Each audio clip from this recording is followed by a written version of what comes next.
Hello, hello, and welcome to another live. Welcome. Please remember to hit the like button, the share button, and the subscription button. Yes, please hit the like button, share button, and the subscription button.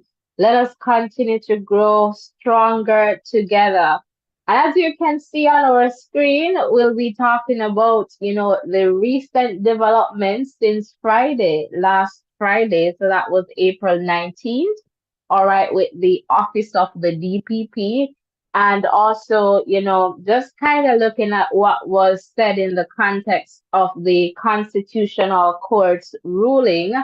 And so we want to have a conversation about that and just to also find out what are your views on what has been happening so far in the context of the DPP? Would love to hear from you. So, hoping that our number here will continue to increase, right? So, at some point in this conversation, too, Ruan will be joining me. So, I'm waiting for, Ruan to join us at some point in this conversation. So as you enter, guys, hit the like button, hit the share button, hit the subscription button.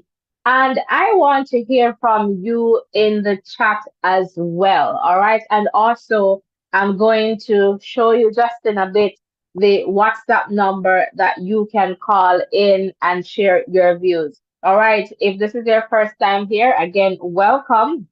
If you're a returning viewer or subscriber listener, you would know about our safe space. So, Voices in Education, this is a safe space where we share and learn from each other. We do that in a respectful way to ensure that we're maintaining our safe community. All right, so we don't disrespect, we don't bash anyone, despite the fact that we hold different views or perspectives. That is okay.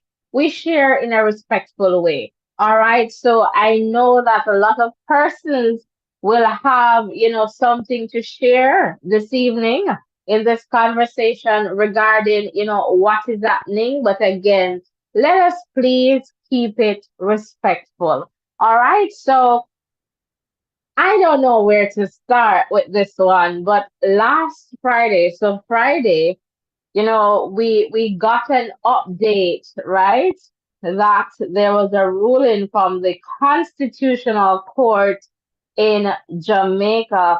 And pretty much what happened was that, the court ruled that the second extension granted to DPP Paula Llewellyn was unconstitutional.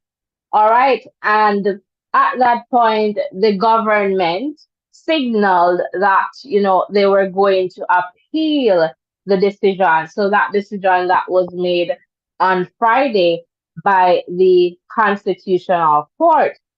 All right. So at that point, based on, the developments, I am almost certain that the governing side was saying, okay, we're not going to see an acting DPP at this point. The DPP will continue. And that was pretty much, what we heard, just before I suppose Sunday, right? And so in that context, though, the PNP, and might I add to this conversation that this court ruling was brought about as a result of the People's National Party. I believe Peter Bunting and Philip Caldwell, right? They were the ones who brought this matter to the court, I guess, on behalf of the opposition, the PNP. And they were successful, I would say, with at least this aspect of it in the context of the court ruling that the second extension for the DPP was unconstitutional. All right. So it means that that second extension violated the Jamaican constitution. All right. So they render that null and void and, with no legal effect. And so given that there have been conversations in the context of the fact that Paula Llewellyn has been in that office since 2008, right? And so I guess 2008, now it's 2016, so 16 years. Is it a case where, I've had the question being posed, is it a case where Jamaica cannot find another DPP? And, persons were talking about, I guess, success, especially in light of what happened with the cartel, case. That was something that was front and center because you all know that was recently, right? In the context of the Privy Council and its ruling in that case. And so there were a lot of discussions, and I suspect that conversations are still ongoing in the context of the DPP. And then you have some persons, they were also posing the question, if it is that it's a case where the government has to get that, what would we say now, that okay from the opposition leader in the context, and I'm going to say it's perhaps in the context of an extension and not necessarily in the context of, the DPP. Not too certain about that. But I have had the question where if it is that the government has to, based on the constitution, their decision in the context of this, second, I guess, extension has to be okayed with the opposition, then that can be problematic in a sense, right? But whatever is in the constitution is in the constitution, right? And so we have to respect that. So that caused, some issues there. And then based on what the governing party was saying, there's some issues that they needed some clarification on. And, it's going to look bad on the government, I guess, in a sense where they can choose to appeal or decide not to appeal. But given the magnitude of this case, I suspect, and this is what they said too, that they're going to, appeal the ruling here. And I guess to get some clarity in the context of what they say, are some, ambiguities or uncertainties. All right, so let me just move to my, there we go. The WhatsApp number is on screen because for sure would love to hear from you.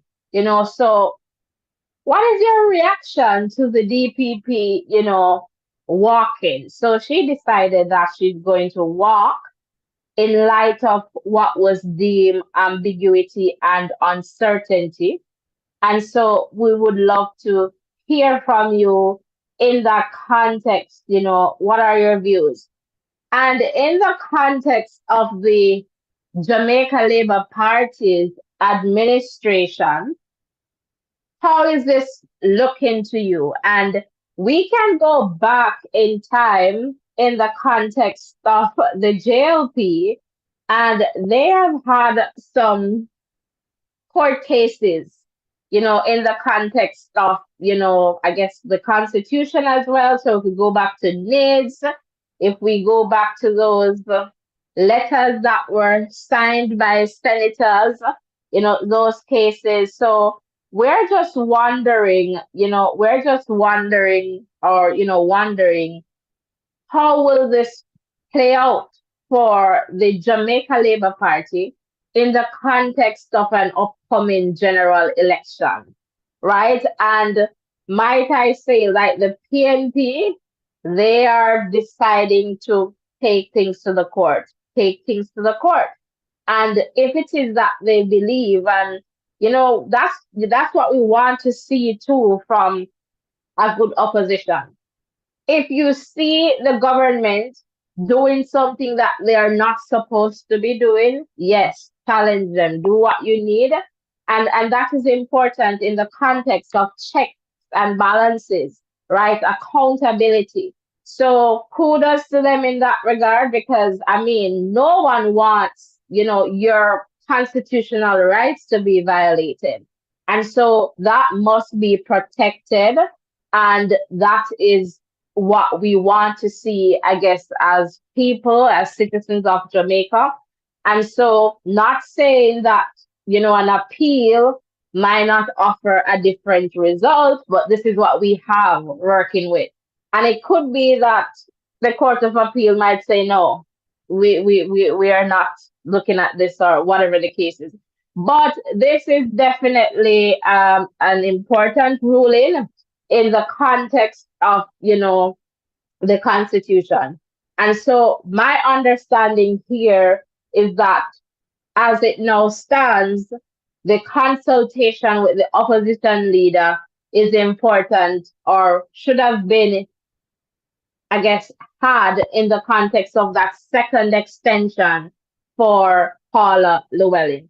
And then there is just this question too that came along with this conversation, in the sense where, because the government was so strong, Friday, I guess, was it a case where Paula Llewellyn was the one who really, really decided to walk, and then the government said, okay, we're now going to need to select an acting DPP, right? So it could be that, or it could be, they have been consulting, not too sure. But either way, what I can report to you is that as of today, an acting DPP was appointed, and Claudette Thompson is the acting DPP right now in Jamaica.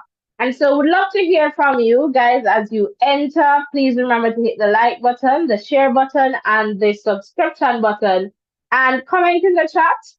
Give me a call. Would love to hear from you. And I am also waiting for Ruan to check in. So let me know how you're doing, or how you're feeling, given all that has been happening in Jamaica in the context of the DPP. Would love to hear from you. All right. So welcome, welcome. If you're just tuning in, welcome. Would love to hear your views in the context of Paula Llewellyn walking away from the office of the DPP, and with the new appointment of an acting DPP, Claudette Thompson. So would definitely love to hear from you. So give us a call, comment in the chat, and let me know what are your views. So again, would love to hear from you. And I am also wondering if Ruan is checking in. Perhaps not quite just yet, but for sure at some point I am expecting to hear from Ruan. And so again, if you're just tuning in, and just to let you know, and by now perhaps you might know, that Paula Llewellyn has decided to step aside, or to walk away, in light of the controversy over the various interpretations of Friday's Constitutional Court ruling on the validity of her extended tenure. And that was in reference to the second extension. So perhaps, as you might know, with the DPP office, I believe the age of retirement 60 years, and that was extended, and then there was another extension. In the context, soon I'll try to get that information. In the context of the ruling, where the government extended the retirement age, that wasn't a problem for the Constitutional Court. The aspect that was problematic was the second extension for the DPP. All right. And so that was where the court ruled that that second extension was unconstitutional. So it violated the Constitution. All right. So welcome, welcome. And not seeing any chat, not seeing any messages in the chat. And let me just refresh my page here. Sometimes I just don't see the comments coming up. So just comment, guys. Let me know. Would love to hear from you. Please remember to hit the like button, share button, and subscription button. And don't be afraid to call in. All right. So let me see who is going to call. It's always easy to call. Would love to hear from you. The next question that I would like to ask, say, for example, they should go to the Court of Appeal and they should say, okay, the DPP's extension was not unconstitutional, right? Should the DPP come back? Should Paula Llewellyn go back to that office? Would love to hear from you. Or should she just call it and say, okay, this is it? It's all done. I'm not going back. Would love to hear from you. And just to put some context to that, Paula Llewellyn has been in that position for 16 years, and she is the first female DPP in Jamaica. So just to give you a little bit more of a context there so that you can understand, what is happening.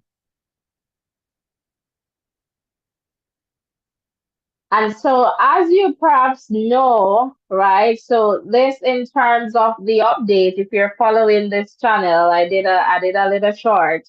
This update in terms of Paula Llewellyn walking, away from the office of the DPP came, yesterday. I'll guess late yesterday, right? And that was by virtue of the Attorney General's chambers, and they pretty much stated that due to the ambiguity and the consequent uncertainty from the court's ruling, the DPP had advised that she is unable to carry out the functions of her office at this time. And so, not too clear what the government is pretty much saying, what is the ambiguity that is there, or the uncertainty. For sure, it would be good for us to kind of get an understanding of their position, but perhaps that will come after they have filed, their documents with the Court of Appeal.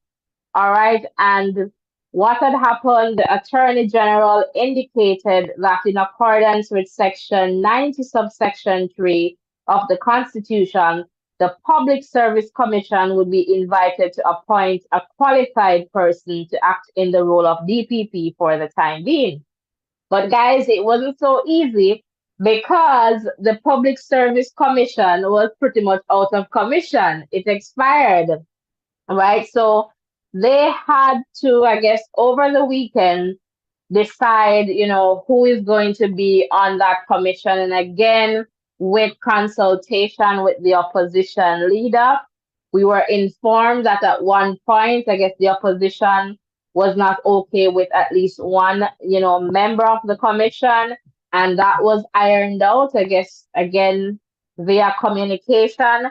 And so that was, resolved at some point there. And so the PSC was appointed on Sunday, and the acting DPP was appointed today. And the acting DPP on screen there, Claudia Thompson. All right. And so this was to quell, concerns about, the possibility of having, no leader in the office of the DPP, and in the context of court matters, if they were going to continue today, if that were the case. And so I guess in a way to avoid all the drama, the government realized that they needed to act, and I guess they did that to avoid any problems, legal problems, and I guess to not put the country in a state of crisis.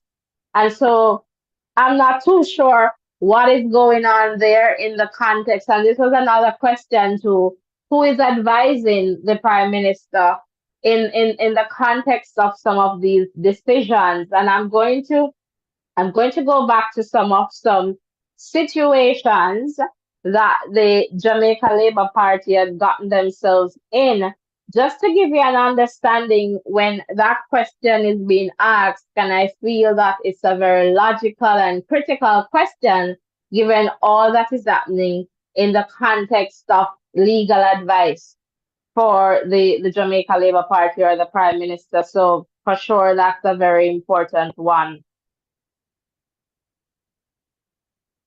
So just to let you know that last Friday, the Constitutional Court said the change in the Constitution in July last year to raise the age of retirement for the DPP and the Auditor General from 60 to 65 was valid. So as I mentioned earlier, there wasn't any issue there with that, raising that age from 60 to 65. However, the amendment allowing Llewellyn to choose to remain was wrong. So I am wondering, based on what is expressed here, if the problem is with the fact that based on how this amendment was, I guess, set, it's a situation where Llewellyn had now too much power in the sense where she can decide if she walks or if she stays. Because it could just be that. It could just be that, just the wording to say that, you should not have this power to determine if you stay in office, right? And I can see that where, there's too much power in the context of the concentration of power in the hands of one person. So this person can decide, okay, I have the choice to decide if I stay for 2 or 3 more years or I can go, right? And so I guess perhaps that's what the court was knocking at. We'll see, and we'll keep you updated as we get further information. And so again, what the court is saying here, the court ruled that the DPP has already reached the extended retirement age, which means that the application of Section 2, subsection 2, cannot lead to another extension by way of an election on the part of the DPP, as this is unlawful. All right, so the DPP reached the age of retirement in 2020, but got a 3-year extension, which ended in September 2023.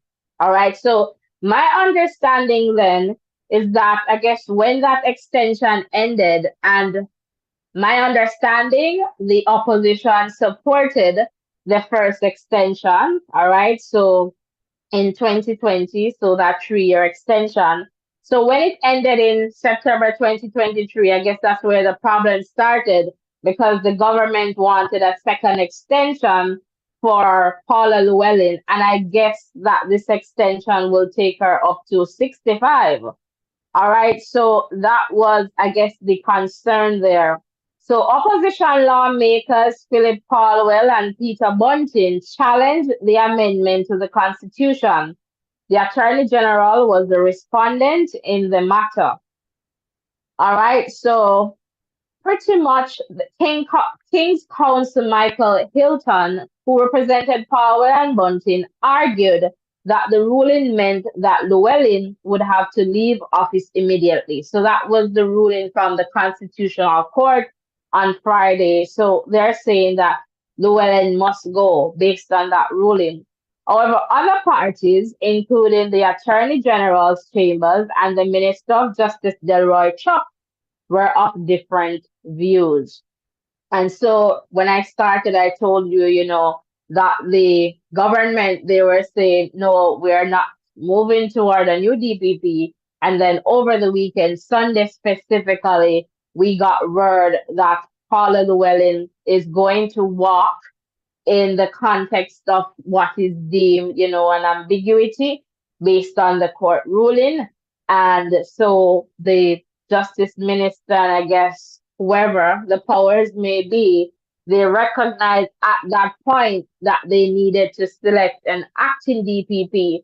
And the only way that they could select the acting DPP was by virtue of having the PSC, the Public Services Commission, that was actually out of commission. So they got that sorted out by virtue, I guess, with communicating with the opposition. And then today we are informed that Claudette Thompson is the acting DPP. All right, so Ruan, I believe you're here. How are you doing? I'm doing well. How are you doing, Natasha? I'm doing fairly okay. So I'm just wondering, what are your views on all that is happening? Would love to hear from you. It's as you said, a lot is happening, and it's really interesting. So I would want to start here. I would say it's kind of bittersweet knowing that Miss Llewellyn has decided to leave office. She has been in the position for quite a while, and we have to value experience. But on the other hand, too, we can't underrate the value of youth as well. So let's see what will happen with Claudette Thompson, who will take over for the period or for the short term period and see how things will go. But you know, thinking about this whole situation, I would have to just say she was somebody who was always there. I'm talking about Miss Llewellyn now. Always there, representing, and we have to just give her credit for what she has done, even just saying, all right, I'm going to clear up this thing by stepping away from the post. So that's pretty much where I'm at right now with regards to this situation, Natasha. All right, thank you for sharing. And another part to this is that the the attorney general, the attorney general, I believe they're able. Ren? Yes, I'm here. Okay. I was just wondering if you wanted to say something else. All right, so the attorney general, given the fact that, they're emphasizing this level of ambiguity or uncertainty, the attorney general, right, can make an application to the constitutional court for the judges to clarify, their orders or what they mean, if it is that they believe that there is this ambiguity, right, or some form of confusion. So this is called the slip rule, and so it allows a party to the action, to this to seek some form of clarification. So I would hope that they would utilize that. I don't know, at least before going to the Court of Appeal. I don't know, but again, this might be a political move. And on that matter, on that word of political, there are also, the talks that, this office is being used as like a football, a political football somewhat. And I'm not too sure about that. I can't speak to that, but that would be absolutely unfortunate. All right. So in that context, again, would love to hear from you. What are your views? Yvonne, welcome. Good evening to you, Yvonne and Marie. Welcome. Lexi, welcome. Max Morgan, welcome. I don't know, guys. Sometimes the chat doesn't come up. So would love to hear from you, Yvonne. Lexi, would love to hear from you guys. You can call the WhatsApp number that is on screen there. Don't be afraid to call that number and close the chat, hit the like button, hit the share button, hit the subscription button, and let us test out the phone line to see if it is working. That would be wonderful too. So I'm just refreshing my page here. All right, wonderful. And hit the subscription button if this is your first time here. Would love to hear from you. We keep it real and respectful, all right? We don't bash anyone. And we understand that we share different views, and that is okay. There is so much richness in diversity that allows us to learn from each other. We just keep it real and respectful. All right, so with that said, what are your views based on, what is happening? Are you satisfied? Are you happy to see Paula Llewellyn go? Do you believe that she should go back into that office if the Court of Appeal should say yes, her second tenure or extension was valid, or do you believe that this is it? She should just call it. And what can we learn from this situation? When you work for somebody, make sure that your office is in order. You don't know when you're gonna leave, man. Welcome, Denise. Welcome. So just remember that is not your yard. Make sure your office is always in order. You don't know when you're gonna leave. All right. Suddenly, life has new meaning. So you do what you need to do and you do it to the best of your ability.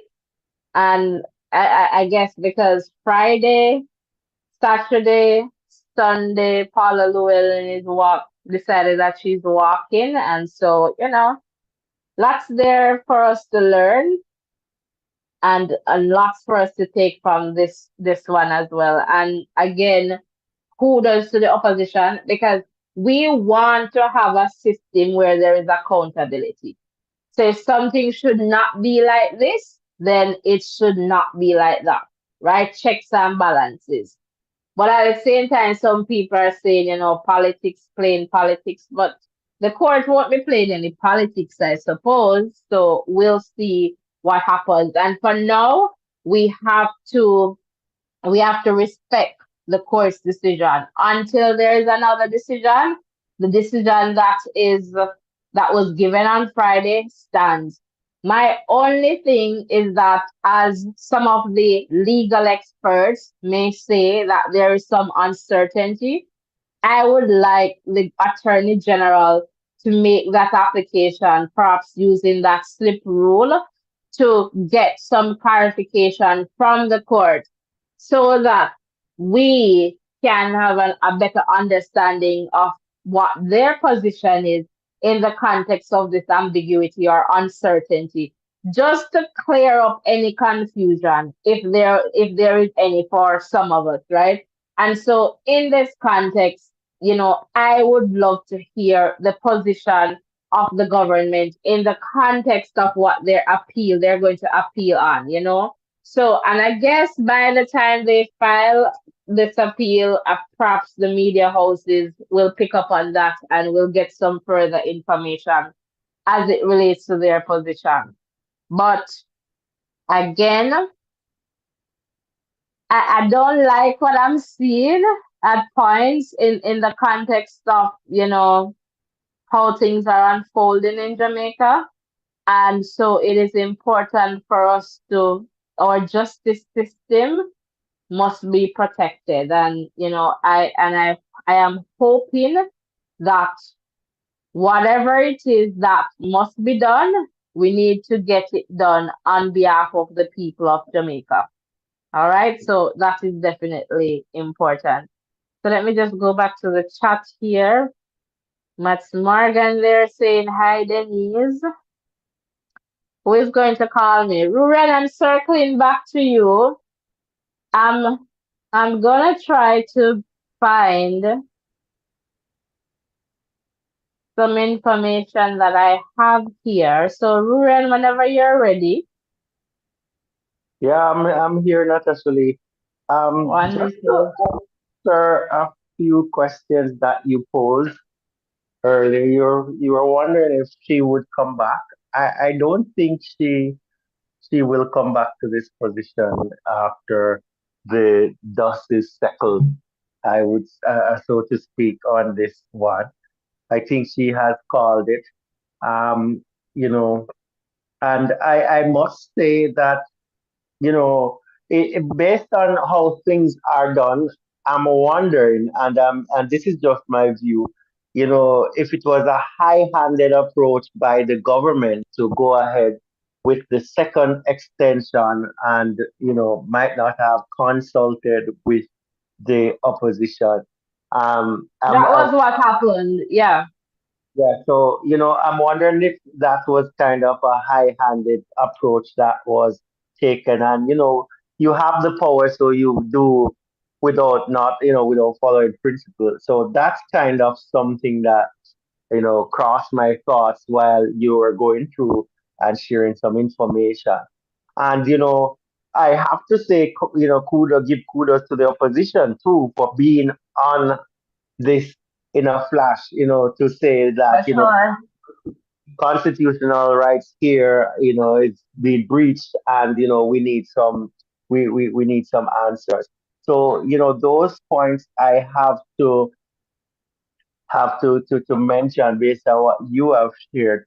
And also, the fact that the government wanted, and I think you alluded to this a little bit too, the fact that the government wanted to extend her position, her role, extend her tenure in essence, shows that there it might be a good relationship between the government and the DPP, you know. So that's something that kind of popped out too, with the fact that the government is, going ahead with the extension.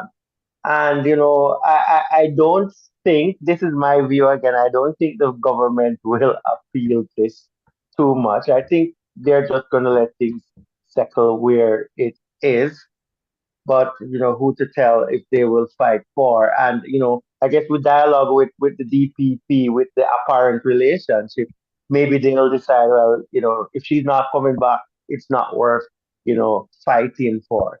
So that could be a factor that influence how things would go as well. And the last thing that I want to, throw at you and all the listeners, viewers out there. Do you think that, for these political leaders and, in these positions, such as the DPP, should there be an established age of retirement? Because I'm thinking if that were the case, then, some of this could have been a So Rurian, there is an established retirement age for the DPP. So before they did the change, it was 60, right? So what they did, so as I said earlier, the PNP, they also brought that 60 to 65 to the court as well. So what the government did in terms of making that change, they made the change for in the context of retirement for the DPP and the Auditor General from 60 to 65. The court said that that was valid, right? The problem yeah, that the court had was with so the DPP got a first extension in 2020, I guess when she reached that age 60 retirement age, right? And so yeah, that was okay with the opposition, and I guess the opposition okayed it.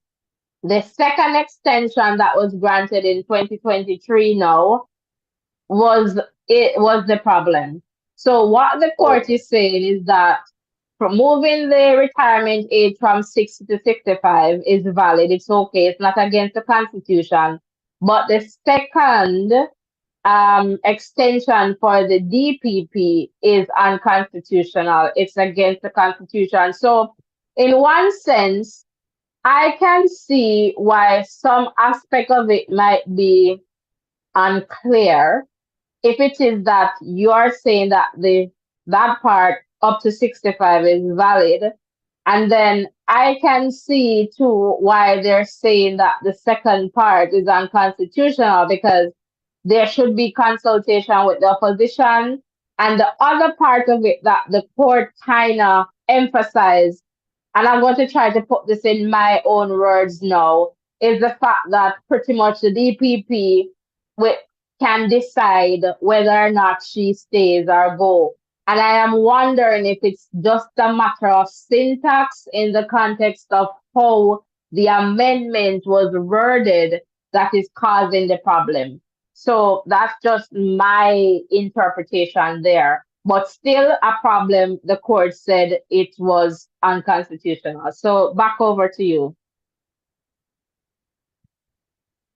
Yes, so I understand to somewhat what you're saying too, and based on how things are, if you're going to say, all right, they can sign off to so that her tenure can be extended to 65, and she's not yet there. Why would they? Well, what happened? I guess they gave a 3 years or so extension, the first one, and then they'll assess and go again. Is that the case? I can't speak specifically, but I'm going to assume because 3 year and then I guess they were going to give another 2 years. I am assuming. And perhaps they were looking for, I don't know, this is just assumption now. Perhaps they were saying, okay, let the DPP continue into election so that we can put our focus some. I don't know. That is just mere speculation. But I am seeing Alicia there in the chat, and mi amiga is saying it was a violation of the SOP doctrine, the separation of powers doctrine. So Alicia, if you want to give us a call, you can give us a call. But I am assuming the executive now, which is pretty much should, well, when we think about SOP doctrine, it means that the three branches of government should be separated. So when we talk about the legislator, the cabinet, the executive, which is the cabinet, and the judiciary, right? So the judiciary, like the judges, should be separated. And I stand corrected here. I'm pulling on, I'm pulling on some deep, some knowledge that is very deep. All right. And so, but if we look at it, right, the legislator is made up of MPs. That's what we call them in Jamaica, or MPs that have been voted for, and the ones that go to parliament and sit in parliament, that's the legislator, right?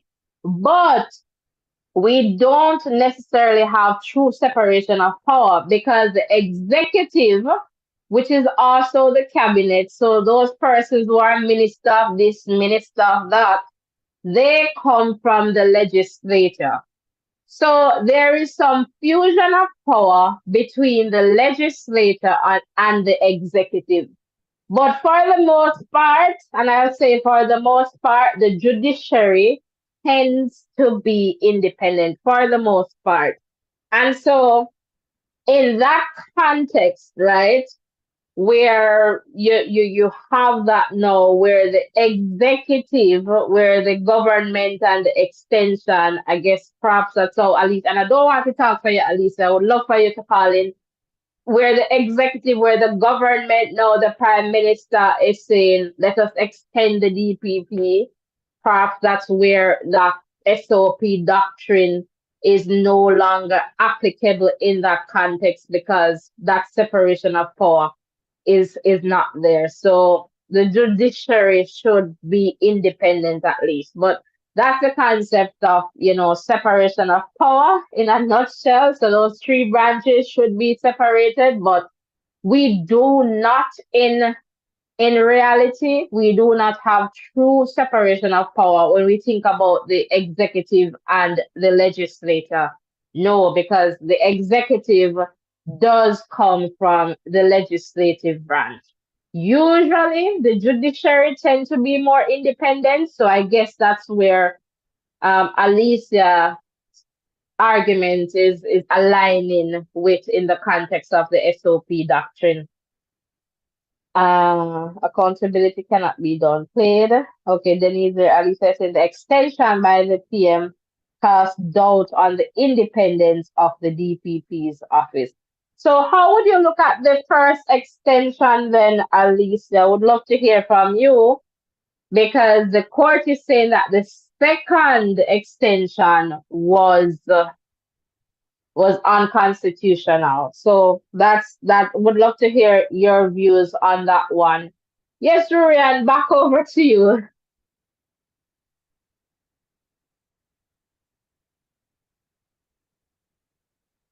All right, Natalie, thanks for the lesson there, on the SOP. So, back to the point that I was making. I understand that the government went ahead and did some extension, but do you believe, as it relates to Paula's tenure, but do you believe that there should be an established year of, say, all right, this is where the cutoff is. You go to Do you 65, mean like no a term of extension. do you mean like a term of office or a retirement age?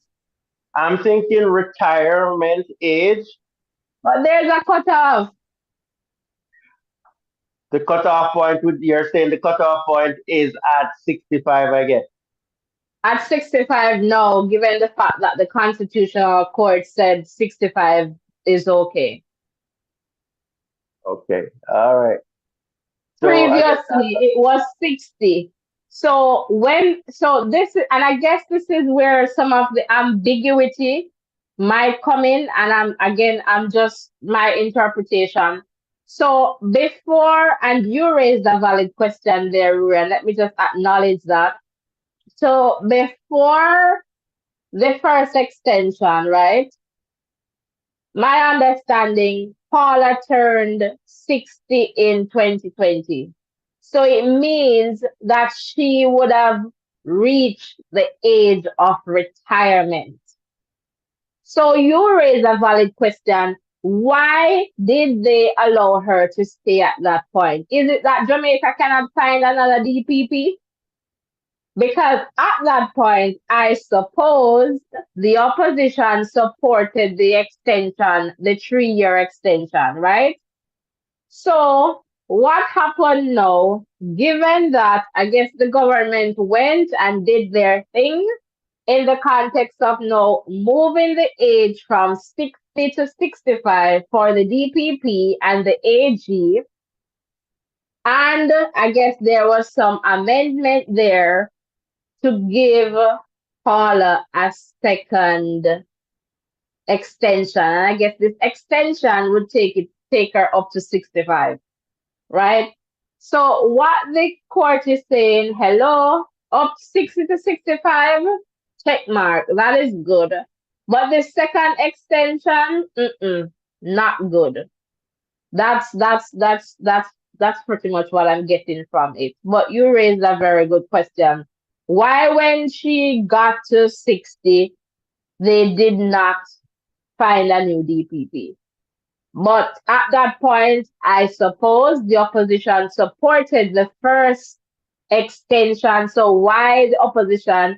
Why everybody didn't just say, let us find a new DPP? Did something go wrong? I don't know. Welcome, guys. If you're just tuning in, please remember to hit the like button, the share button, and the subscription button. The WhatsApp number is on screen. Don't be afraid to give us a call. Would love to hear from you, or you can share in the chat as well. So back to you, Ruren.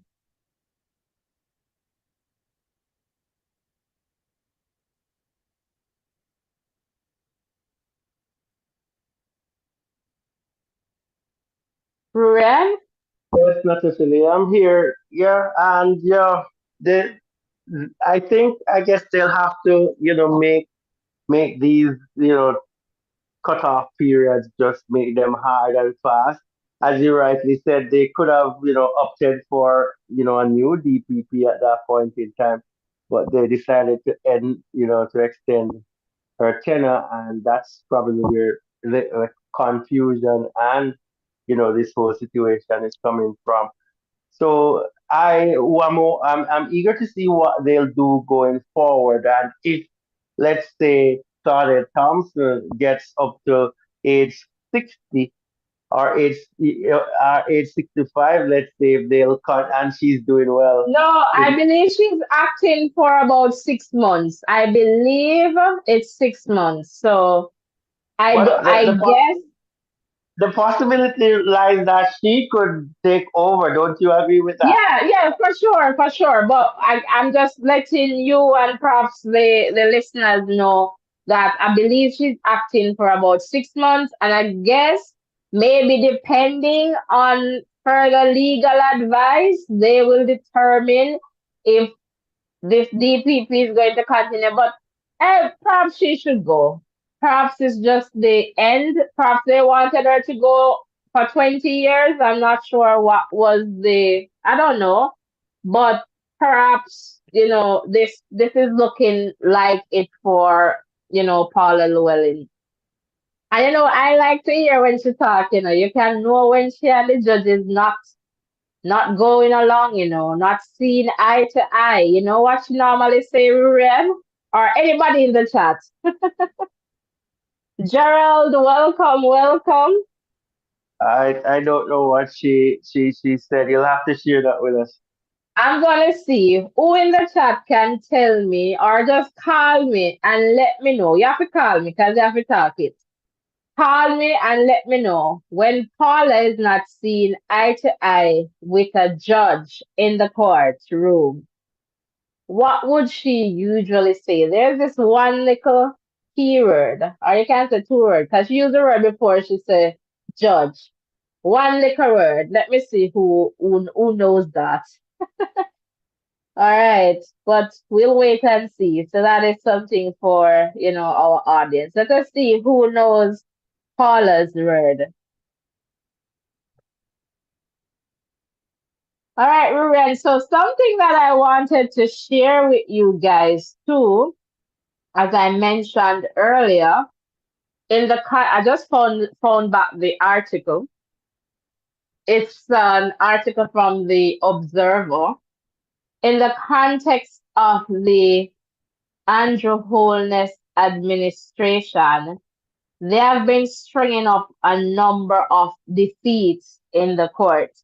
All right, and so I guess Friday's ruling was perhaps the latest in a string of judicial slapdowns for Prime Minister Andrew Holness and his administration. So, as a result of these developments, as I mentioned, persons are wondering, who is advising the Prime Minister. And so, as I was saying, earlier, back in about 20 about 2015, so when he was opposition leader, right, in 2013, I believe, he had used some unsigned letters of resignation to remove Christopherson and Arthur Williams from the Senate and replacing them with Rural Reid and Nigel Clark. All right, so Williams, so that's Arthur Williams, he took the matter to court and asked the court to declare whether it was legal for Holness to use an undated letter of resignation to revoke its Senate appointment. And I believe Arthur Williams, lawyer, legal people. All right. So on February 6, 2015, the Constitutional Court ruled in favor, declaring that Holness had acted unlawfully. The court declared the letters null and void. So Holness has his history with the Constitutional Court. Just say that. So, right, so, but what had happened, even though the administration, right, they claim that it was, I guess, Holness claimed that it was a regrettable embarrassment and he apologized, right, to to Tufton and Williams, he still, at some point, I believe he appealed. He took the matter, right? He took the matter, to the Court of Appeal. And what the court did is that they upheld the previous ruling from the Constitutional Court. So he lost. And so that is something there in Oldness's, track record. And I guess remember NIDS, right? And that too, I guess in about 2019, the Oldness administration, they were dealt a major blow when the Constitutional Court struck down the much touted National Identification and Registration Needs Act. All right. And again, at that point, the opposition had argued that the important legislation that was decades in the making, spanning several administrations, was being rushed through Parliament with undue haste and its concerns largely ignored. So the opposition, they have a thing, going to the court, and they have been pretty successful so far, right? And so again, the judges, the court, they decided, or they declared the Needs Act as unconstitutional, null, and void. All right, so that was something there with the NIDS, and after going through, they were able to, I guess, pass a new one or amend the NIDS Act, and that was passed in the House of Representatives, I guess, in October of 2021. And then we know about the SOEs, where some lawyers took, the Oldness administration again to court. And, the court ruled that the detention orders issued by the Minister of National Security were unlawful. Some of the men had been held without charge or bail for up to 1 year. And that was perhaps in 2020 when the Supreme Court, ruled that has been, unconstitutional, the months-long detention of 5 men without charge under the SOEs. So that was another blow for the Wholeness administration as well. And let me see if I'm missing anything. And again, the government appeal, let me just see. The government appealed, yeah, and that was thrown out. So another blow there.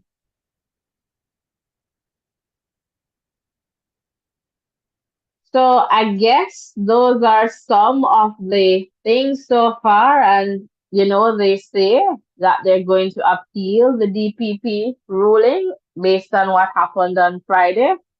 So again, in the context of the DPP, the amendment to the act increasing the retirement age of the DPP from 60 to 65 is constitutional. A new provision introduced into the Constitution via a second amendment, giving the DPP the right to elect to remain in office without any role by the Prime Minister or the opposition, is not a valid section and is severed from the Constitution because the process remains unchanged for extending the retirement age. Consequently, the panel said the section is unconstitutional, null, void, and of no legal effect. So again, I guess you can kind of understand why I am saying perhaps the wording of that amendment is the problem, because what I am getting here, this is just my interpretation, is that because the second amendment is giving the DPP the right to elect to remain in office without any role by the Prime Minister or the opposition, That is the part that is problematic because the DPP can say, okay, I can stay in office. Remember, the first extension was okay because the prime minister and the opposition leader, they communicated on that. The second extension now is the problem because there is no role. This is what the court is saying. There is no role in the context of the prime minister and the opposition leader.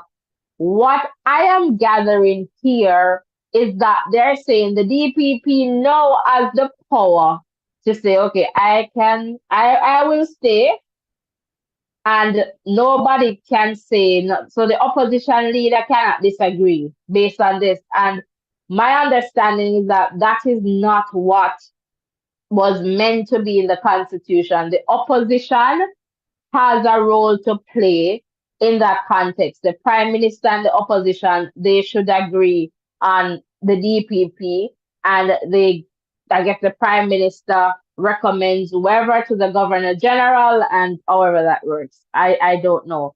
Right. And so in that sense, I'm getting this thing where the wording is problematic because it leaves out these two important, persons, the prime minister and the opposition leader. So the DPP is now having that power to say, yes, I'm going to stay till 65, or yes, I'll stay until 64, or whatever. And that's just a part of my understanding of this one. Welcome, welcome, guys. The chat is quiet and the phone line is quiet as well. So, Ruan, I'm coming over based on all those string of cases. What do you make of Andrew Holness, especially in the context of an upcoming general election? Well, that's not a good track record to have, and that speaks volume to his advisors and that aspect of stuff. But yep, not a good record to hold. So, in my own interpretation of what is happening, I doubt they will challenge, whatever is happening. And I'm thinking that they have had dialogue with Paula already and knows, what she is is doing as it relates to the post. I can't see her going back, but who am I to say, who am I to advise you on that? I'm just sharing my view about the government will, I don't, the government will, file anything or appeal, and I don't see her packing up all her stuff and going back into her office. I think she has Yeah, called it, and I that's the think she has reason. called it too. Yeah, and I would love for her to do that. Because I don't want her to be caught in a political battle, if that is what this is going to be. But put simply, my understanding here is that a conversation from the government with the opposition perhaps could have avoided this issue because that could have been avoided. And I'm not sure why that was not done.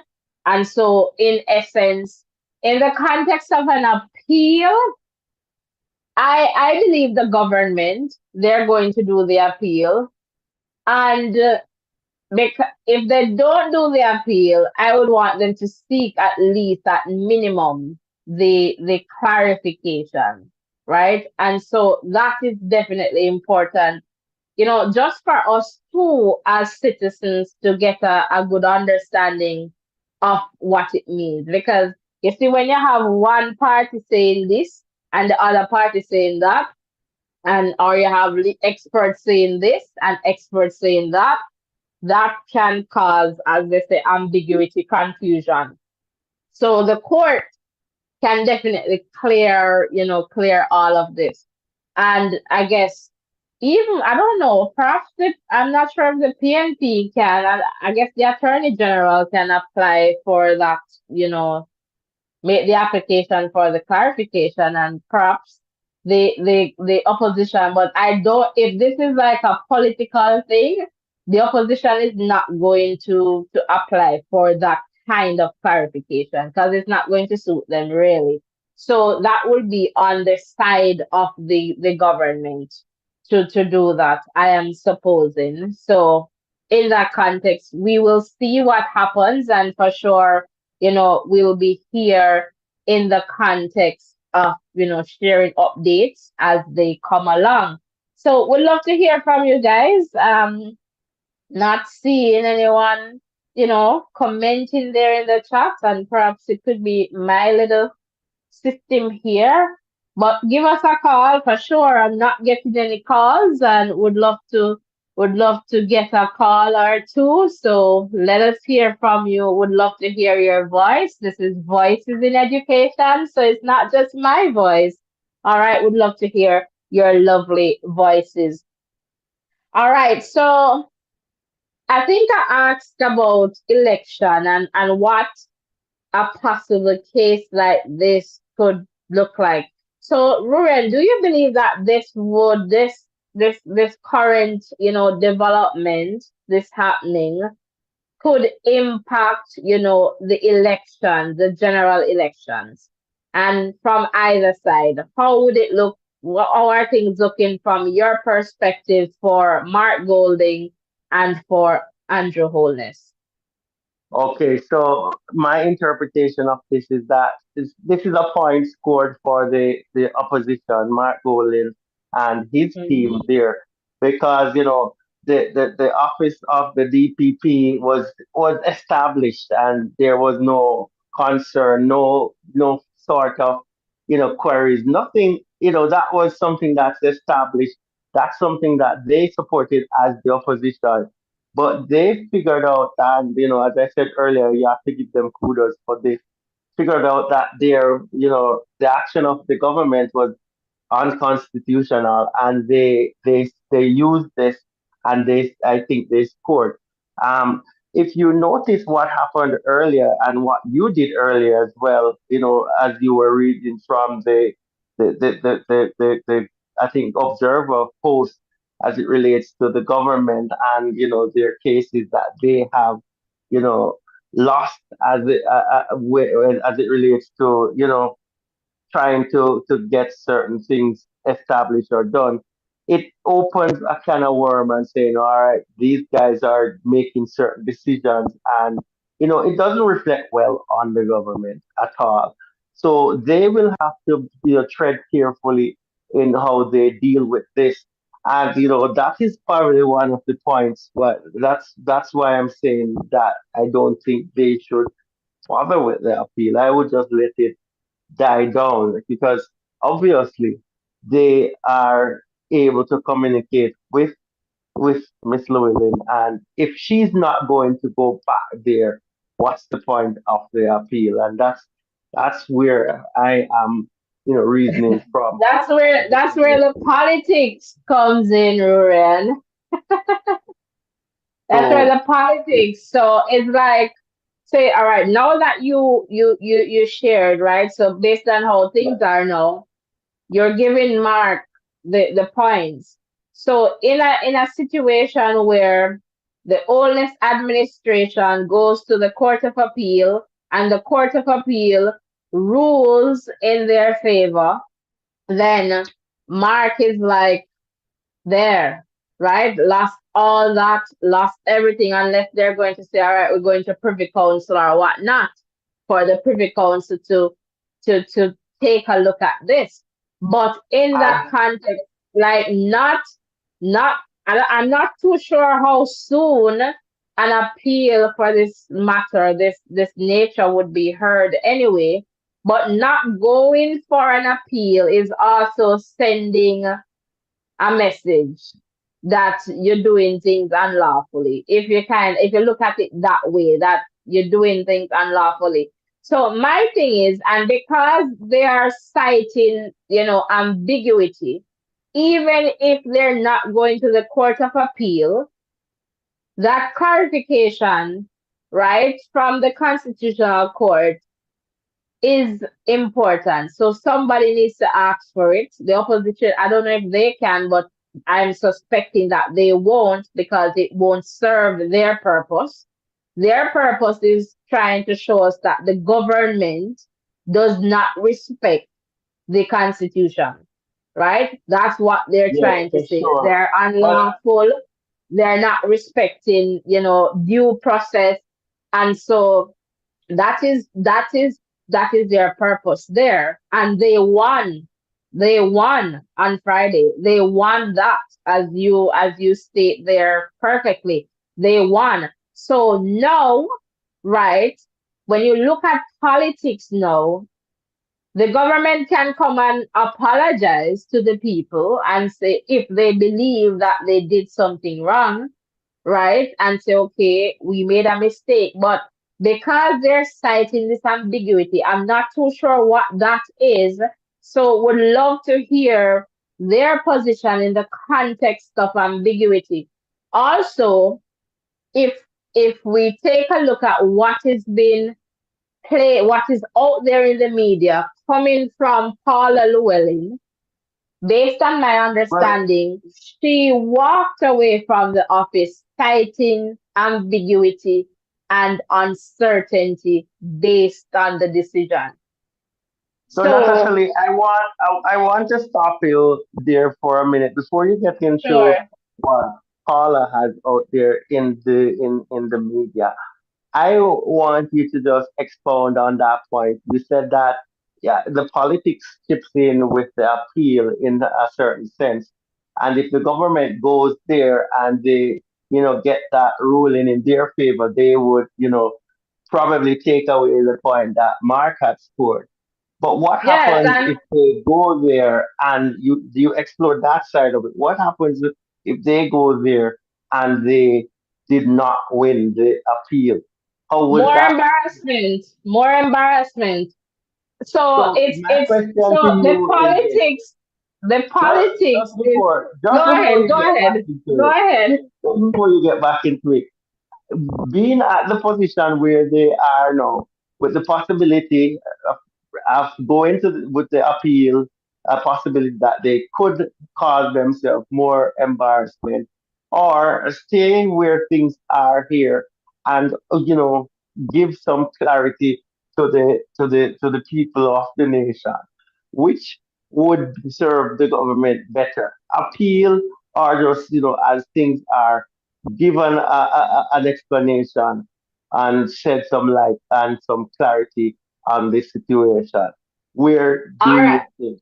Yes. All right, Ruan. Some great questions, right?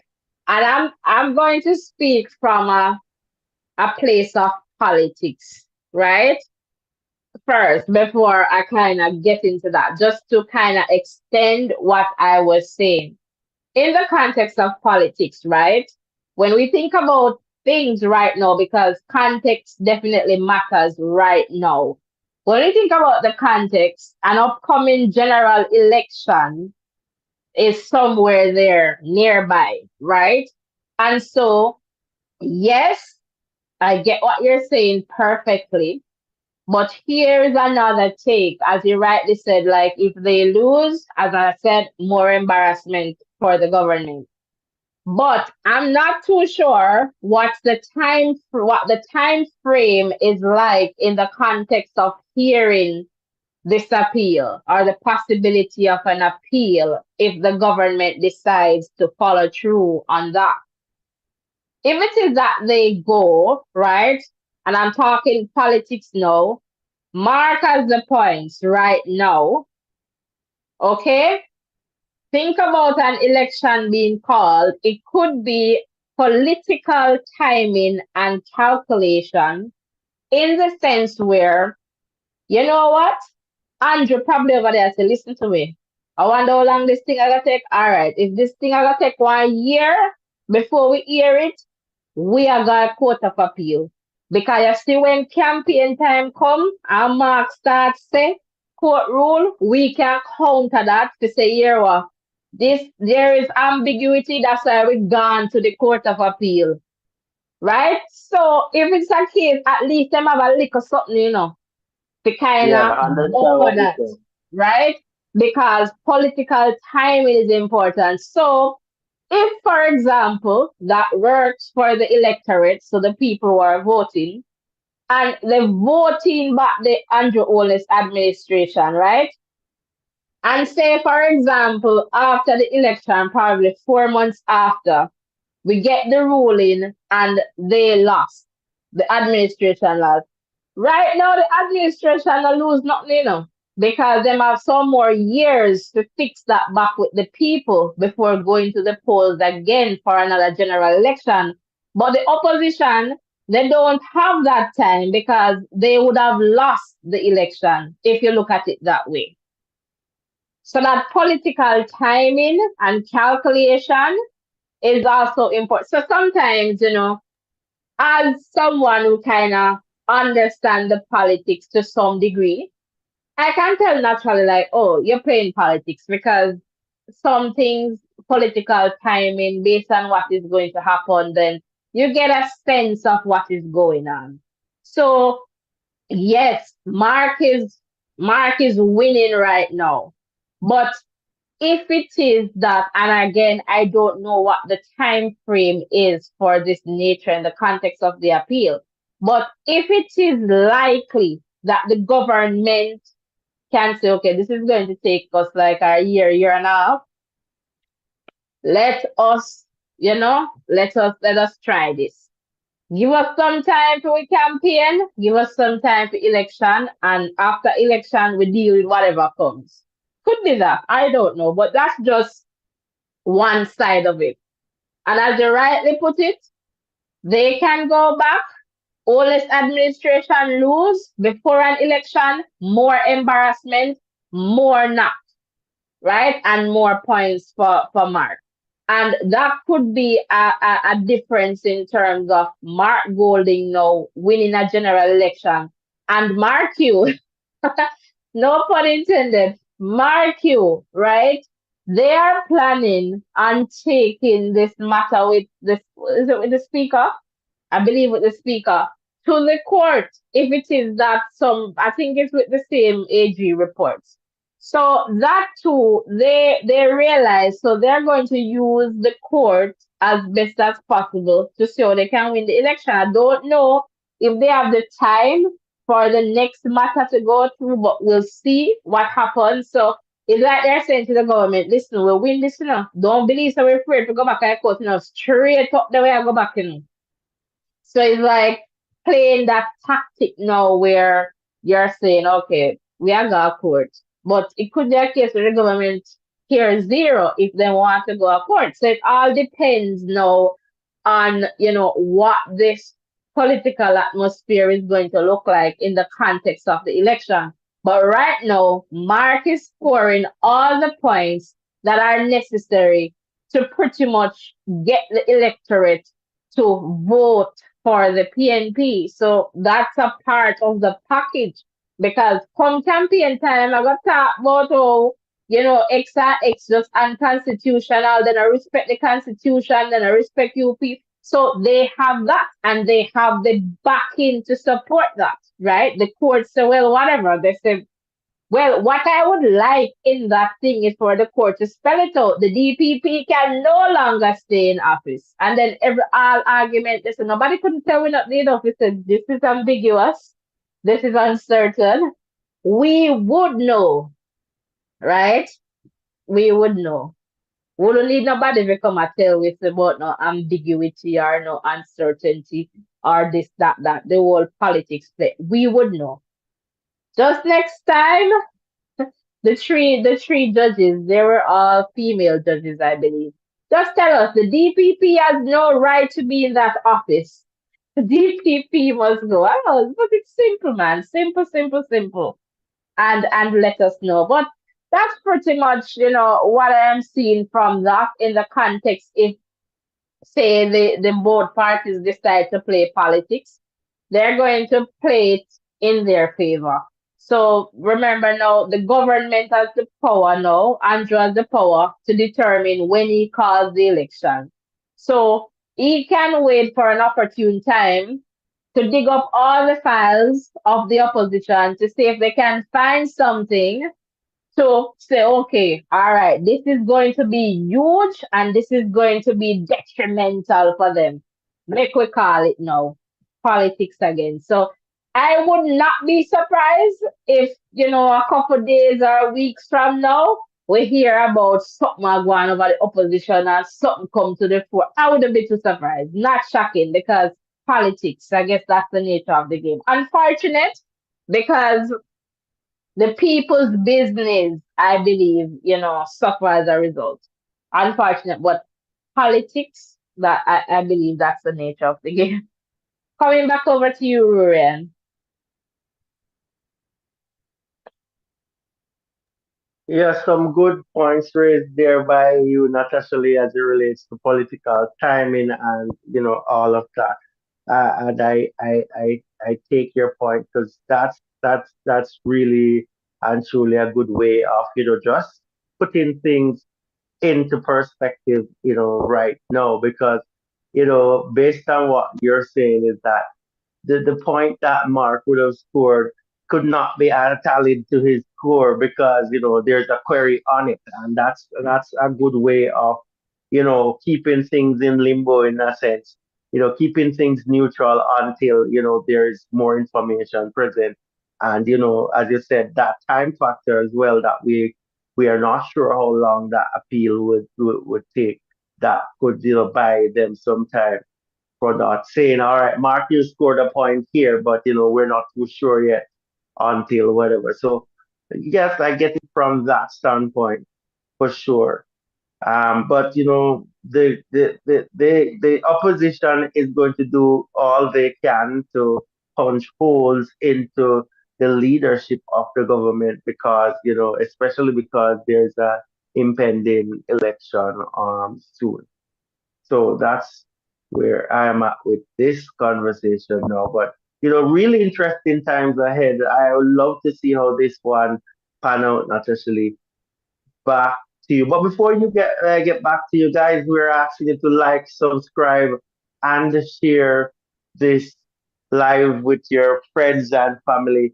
I'm going to check to see if we have 10 likes. We have 20 of us here. Yes, we have 10. Can you make us up to 20 likes, guys? If you haven't liked this live yet, I'm just going to ask you to hit the like button and hit the subscription button if it's the first time you're being here. We'd love to have you as a part of our family. Back over to you, Natasha.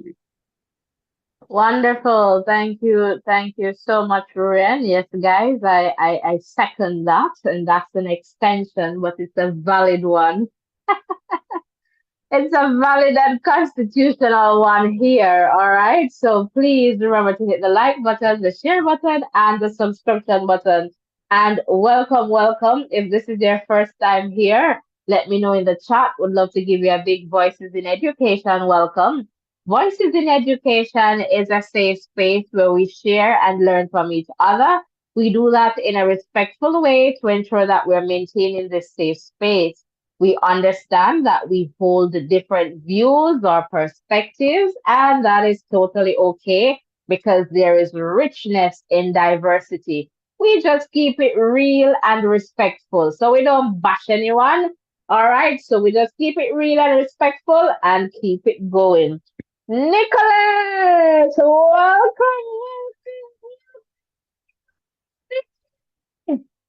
Ruan, look who is in the chat.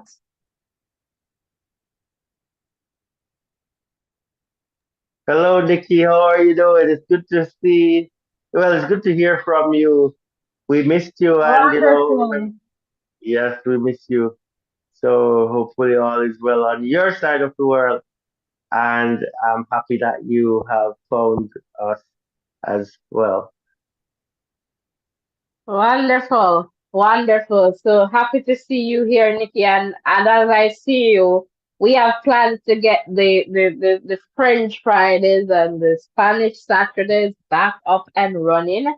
Just a little bit of time, but we'll get there. We'll get there again. So in the context of this new, well, not new, but acting DPP, Claudette Thompson. Are you curious, Rurian, to find out who is Claudette? For sure. That I would love to find out who she is. But before I get into Claudette Thompson, I would just want to say thanks to all the persons who took time out just now to like and share and subscribe. We really appreciate you so much. Thank you for the on for the support that you are giving to us. Claudette Thompson, you would say Claudette Thompson.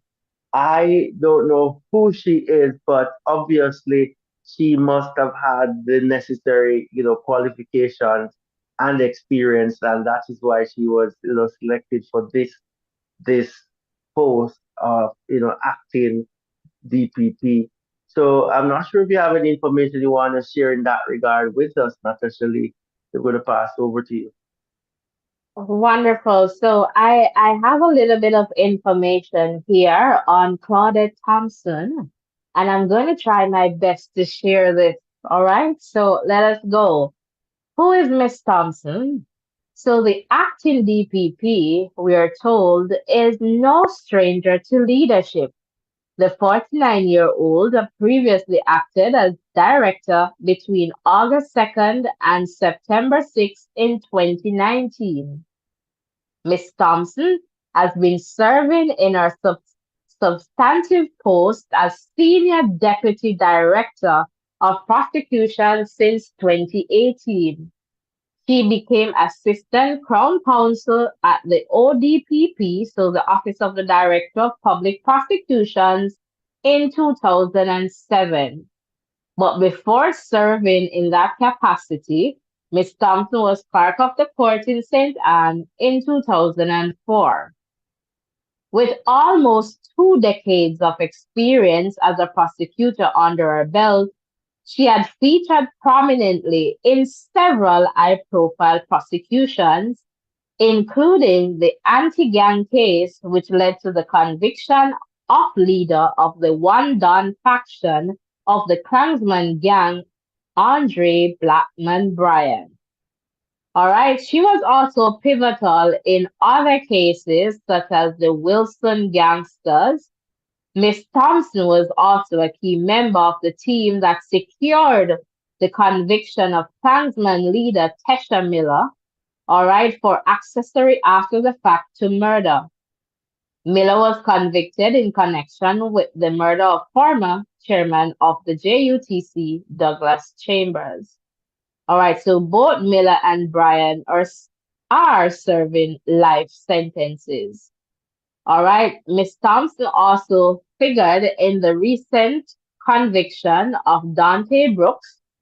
All right, so Brooks is the incarcerated son of dancehall artist Mavado. All right, she reportedly has a range of experience in the conduct of complex prosecutions in the parish court, Supreme Court, and the Court of Appeal. Her duties at the ODPP over the years included the conduct of rulings from various state entities, being head of the roster committee, head of the gun court unit, and being in charge of the Home Circuit Administration unit. Ms. Thompson has also been tasked over the years with heading the seminar planning committee and being liaison officer for the clerk of the courts. She obtained a bachelor degree in international relations at the University of West Indies Mona campus. She later attended the University of Wolverhampton in the UK, where she obtained a Bachelor of Laws degree, then the Norman Man Law School, where she obtained her Certificate of Legal Education. Ms. Thompson is a member of the Criminal Case Management Steering Committee and a member of the Human Resource Management Committee in the Ministry of Justice. All right, so that's pretty much a little update about Claudette Thompson. So, Ruan, anything popped out to you there? And I've seen Nicolette saying, No, good to no, be here too. Thank you. You're so welcome, Nicolette. nothing really stood out to me. I'm just absorbing the information that you're sharing, quality information. Keep up the good work, Natasha Lee. Back Thanks. over to Well, you. at least she's 49 now, Ruran. Yeah, she's 49, pretty young, so hopefully she'll, get into the office for a few weeks and establish herself. It's a great Yeah, so if opportunity she's for good, her. I guess. And the thing is, if she should stay there until she's 65, then that takes her to 16 years, similar to, Paula Llewellyn, because I believe 2008, yeah, about 16 years. So we'll see how this one goes for sure. So let me just check the chat. Any new comments here? Who is going to call us? Ruan, tell them that they can call, please. Yes, guys, the lines are open. We haven't had a call all evening. So who's going to be the first to call? Call and let us hear your views, share your views. It's a respectful space, so we listen to each other's point of view, and we move forward. We try as best as we strive to ensure that each person that comes here has a good relation, good each person who comes here has a good experience, and we can't do it on our own. We need your support as well. So, yep, back over to you, Natasha. Wonderful. So we'll see if we get a call or two before we wrap this one up. That would be awesome. And again, we'll keep you posted as to, what is happening. Sometimes we're not able to go live at the moment, but I realize that I can also do some shorts. So sometimes I'll do a little short so you can check there too. Check our community tab as well. We'll try to keep you posted as best as we can. All right. So guys, thank you so much for, coming over. I'm not seeing any calls yet. And, we have been asking, the big question too, if Paula is going to return.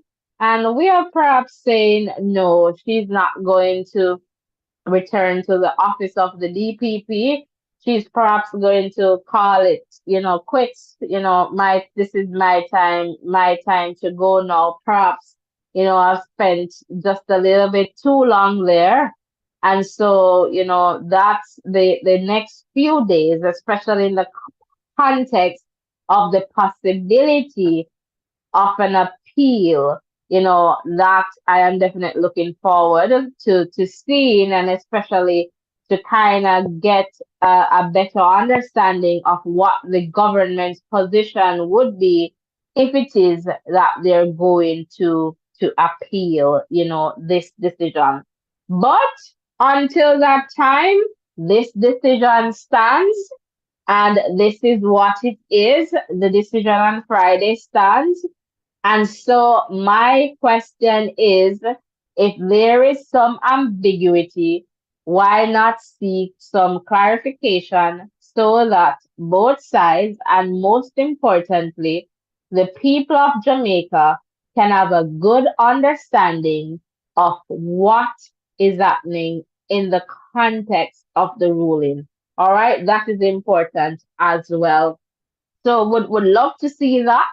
And again, we are going to monitor, the updates to see what is happening, and definitely try our best to relay that information to you.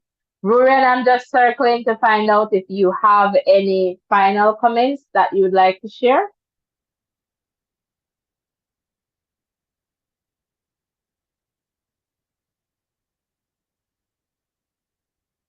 Ruren?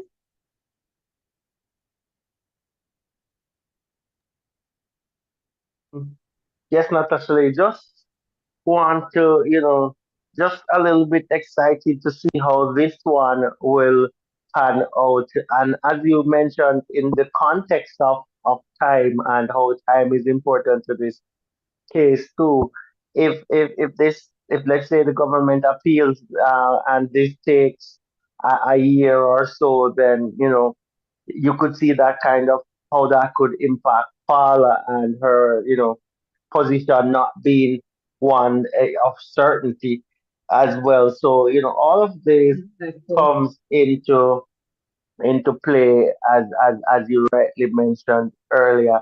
And she knows. I think she knows her value as well, and I think she does not want to be in the middle of Yes, this politics. political.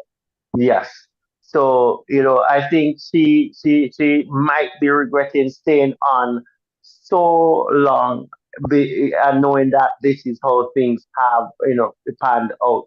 So, I think she's looking on it from that standpoint and saying that, I don't want my I don't want my garments to be be dirty in terms of being mixed up with in certain things. So she's she's saying, all right, I'm just going to take the high road. I'm going to leave it as it is.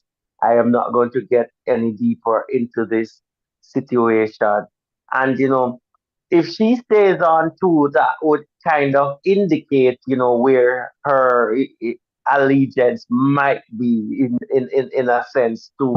So lots of theories, lots of things here at it, You know, I get what you're saying.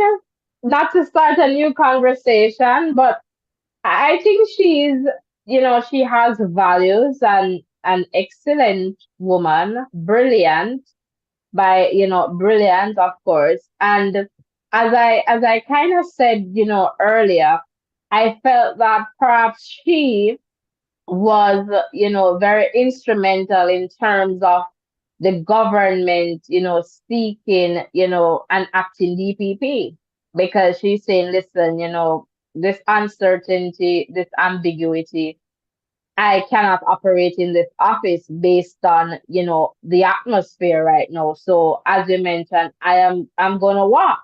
I'm gonna walk.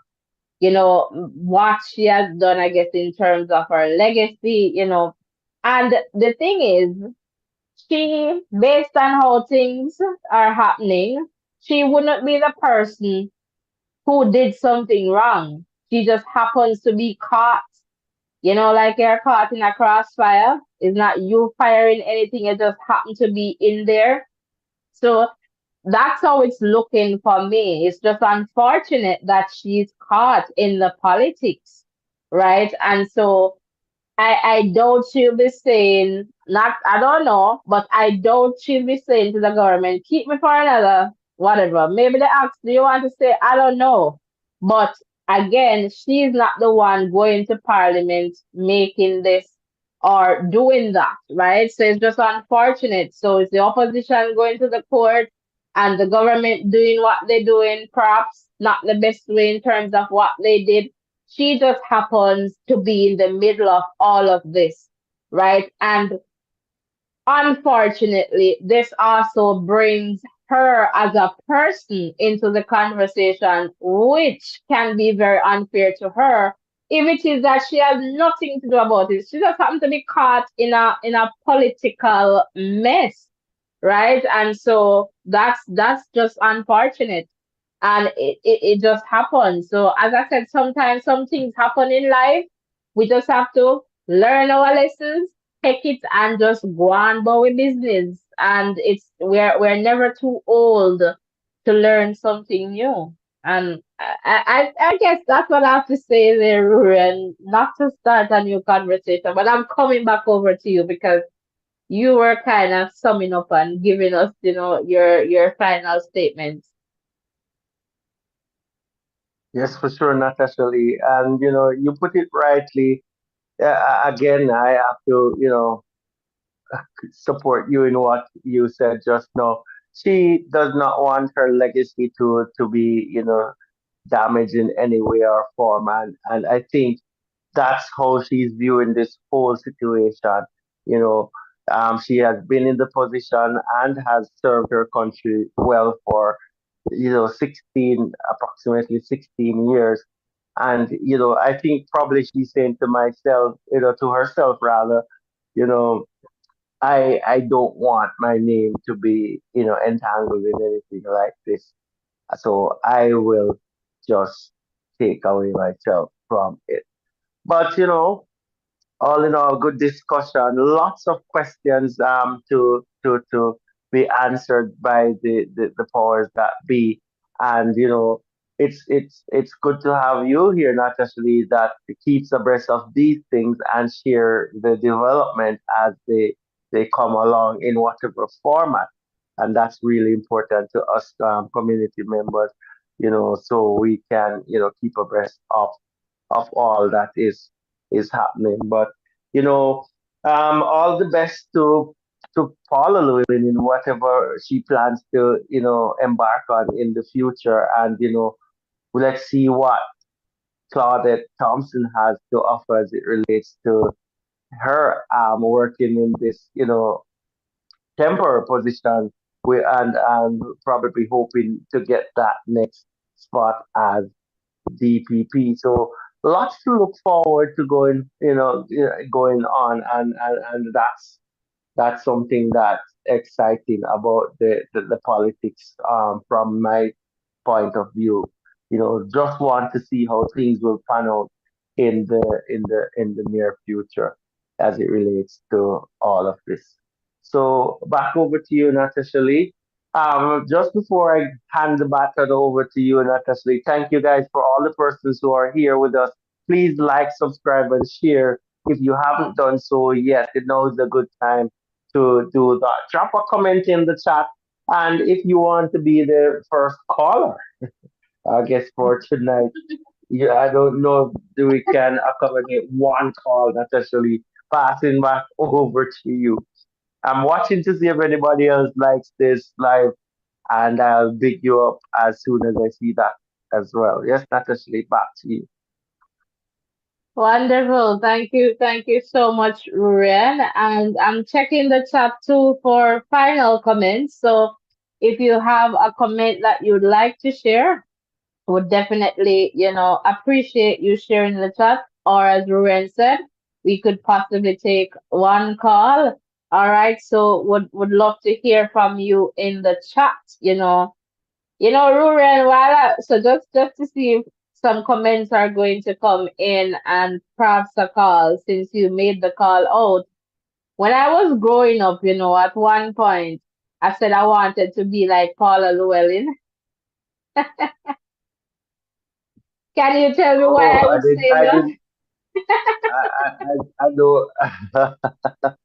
I don't, I just saw, I just like then I just saw her as a strong woman, right? In a very high top, in a very high office in the context of her role. And then like, she goes and she does her thing, and then you will see this smile because she'll give you that, and then she's brilliant. Like, she's brilliant. She is brilliant. Not saying that people don't make mistakes, because everybody makes mistakes, but when I was growing up, I wanted to be like, Paula. But guess what? I couldn't okay. be like Paula because I am Natasha Lee. I tell you. So I understand. Somebody just took time out to like this live. Thank you so much for that. Like, we really appreciate what you have done. You have taken time out to just, show some support to this platform, and we really appreciate every like, subscription, share, or comment. We really do like those. Plus call and as well. Calls are always awesome. It's good to hear your voice, on Voices in Education. So we thank you for the continued support. Another person just liked as well. Thank you. We acknowledge that you have taken time out to give us some support. Love that so much. Yes, Natasha, back to you. Wonderful. Thank you so much, Ruren. And guys, we'll be updating you as, we get some more information. Definitely, we will share with you. So let's just continue to support us. We're we're trying to reach a target, this year, and for sure, we will continue to grow stronger together, and want to bring you more programming as well. And so that is something that we'll be working on as well. So stick and stay with us, guys. We do quite a lot here in the context of programs. So there is always something here for everyone. All right. We really appreciate your support. Really appreciate your support, and thank you so much for being here. Thank you so much for liking, for hitting the subscription button, for being a silent supporter, a silent listener, a silent subscriber. You know yourself. Big up. We really appreciate the support. And I don't know, but just to let you know, when we see what is happening, sometimes we plant, I try to leave something, motivational. I don't know where this one is going to go, Ruran, but let us see. I'll take you there. Sometimes we tend to plant ourselves in one place, like we're trees, right? We plant ourselves and believe that we cannot be moved, we cannot be uprooted, but nothing beats time. And sometimes when we put ourselves or box ourselves into a particular spot or position, we're stifling our blessings. We're stifling our blessings. And sometimes we just need to get out of that box, get out of that space, dig up some roots and just try to move to somewhere else. And you might never know, your growth in all of this. And so I just want to say to someone who is listening right now that, nothing is impossible, right? And if it is that you're waiting for your day to come in terms of a promotion, what is for you can be unfor you. All right. So we don't need to go and say we have bad mind anybody, because when your time comes, it's gonna be your time to shine. And nobody can stop that, because what is for you cannot be taken away from you. All right. So I just want to leave you with that. And sometimes too, we must understand when, we have done all that we can in a particular place, so we tend to box ourselves in, and just know that, it's time. It's time to walk away. Walk away. Sometimes you don't know what you're going to walk into, but walk away. When you feel it, you know it. You just walk away. Sometimes we just need to walk away. It could be from a job, a toxic situation, or a toxic relationship, whatever it is that you need to walk away from, wherever there is ambiguity or uncertainty, confusion, walk away. Walk away from it. Sometimes, that type of situation does not serve the purpose that God has for you. All right. So blessings and love, everyone. Again, really appreciate you being here. Thank you so much for tuning in. Thank you so much for just being here and sharing, in this platform, in this community. Let us continue to grow stronger together. Remember to exercise self-care, and I'll see you in the next live. All right. Blessings and love, everyone. Thank you so much, Ruan, for being here with me on this one, and for all your great contributions as usual. All right, guys, I'm just going to play some music, and then we'll sign out of this one. See you in the next live.